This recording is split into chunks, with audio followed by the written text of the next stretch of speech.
Hello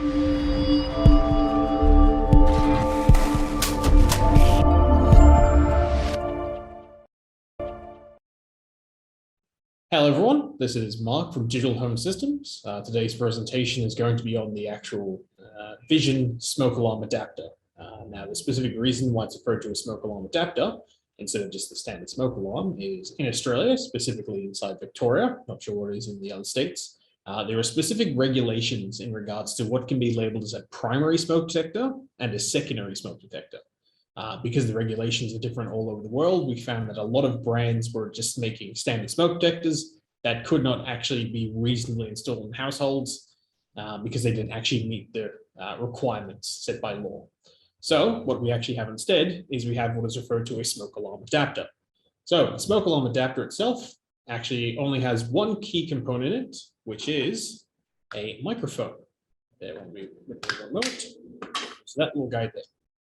So essentially what the device actually does in total is it uses that microphone, has a predetermined set of programming inside of it that actually detects the frequency and the actual transmission of general smoke alarms. As an example, I have a standard smoke alarm right here, essentially just run-of-the-mill one that we got off the store. And essentially all we're going to do is hook this up to a Fibaro and essentially get this running straight through the system. So essentially we've added the smoke detector to the system. It's just done by a simple pin in the side of it. You use a paper clip, space is large enough for it. Something I think I should mention is these actually use CR123A batteries. Pretty much the standard ones you actually find in Fibaro flood sensors, motion sensors and so on.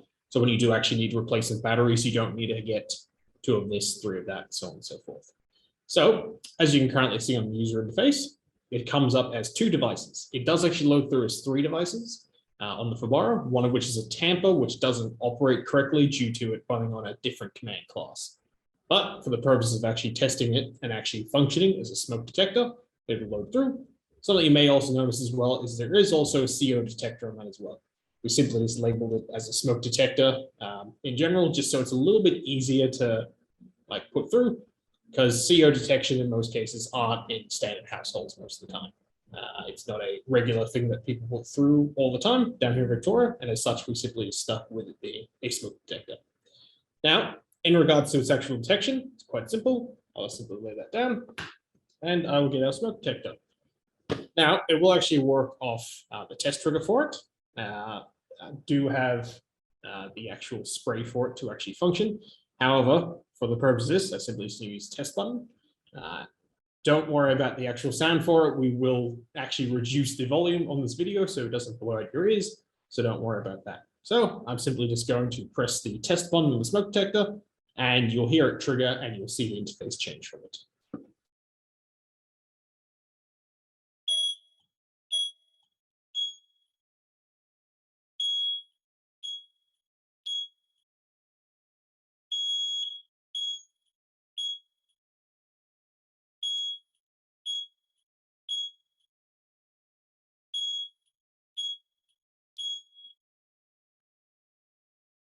Now, as you notice, that actually did take a little bit of time to actually come up.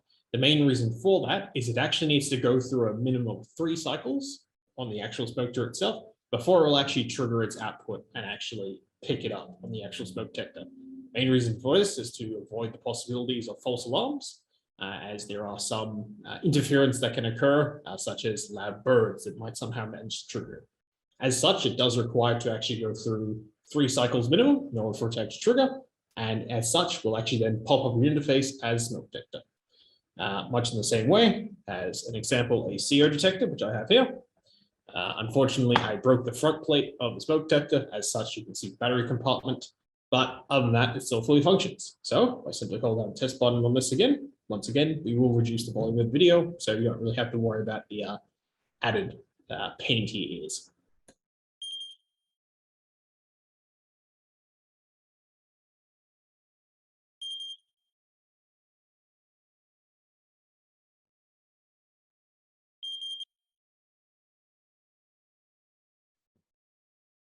As you can see, essentially triggered our smoke detector as well, went from a normal blue light onto a red light to essentially show that it's changed from a safe state to an actual detected / breach state. These are loaded into your system, much like they do with any sort of other device, from our motion sensors and so on, and act like a binary sensor inputs. As such, you can simply go to your scenes, add yourself a new scene, such as block scene, name it whatever you want, to fire, save, add in a new little block, and we shall choose our smoke detector, smoke presence equals detected, and then we'll simply just have it turn on this dimmer light to give some sort of confirmation that it's actually come through. Turn on. As such, when I now go back to our devices, when I hold down the test button again,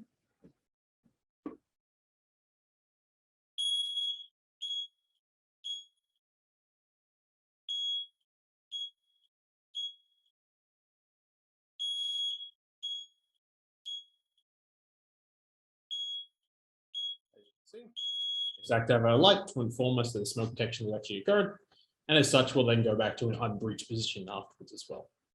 Thank you for watching this video. If you have any more questions about any of the content that is inside this video, feel free to contact me at mark@dhsys.com.au. If you have any general other inquiries that might not relate to this video, do feel free to contact the office at office.dhsys.com.au.